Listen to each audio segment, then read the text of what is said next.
நாம் தமிழர் கட்சி சீமான் அவர்கள், முன்னாள் முதல்வர் ஓ பன்னீர்செல்வம் அவர்கள், இன்று பிஜேபியை சேர்ந்த PL சந்தோஷ் அவர்கள் என அரசியல் தலைவர்கள் தொடர்ச்சியாக ரஜினி அவர்களை சந்திப்பது ஆளும் கட்சிக்கு எதிராக வலுவான கூட்டணி அமைப்பதற்காக என்று சொல்லப்படுகிறது. அதாவது ரஜினி அவர்கள் வந்து ஒரு நடிகருங்க, அவனுக்குன்னு ஒரு ஃபாலோவர்ஸ் இருக்காங்க, ஃபேன் பேஸ் இருக்கு, அவருக்குன்னு பல ரசிகர்கள் கூட்டம் இருக்கு.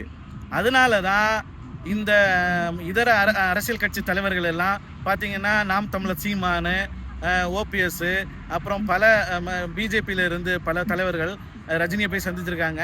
எப்படியாவது இவரை வந்து கூட்டு சேர்த்துக்கிட்டு நம்ம வந்து ரசிகர்கள் ஓட்டை வந்து எடுத்துடலாம் அப்படின்னு பிளான் பண்ணுறாங்க. ஆனால் இந்த பருப்பெல்லாம் வந்து நம்ம ரஜினி தலைவர்கிட்ட வேகவே வேகாதுங்க. அவர் வந்து பார்த்தீங்கன்னா கழுவுற மீனில் நழுவுற மீனுங்க. அவர் எந்த கட்சியையும் சார்ந்தும் இருக்க மாட்டார், கூட்டணியாகவும் இருக்க மாட்டார்.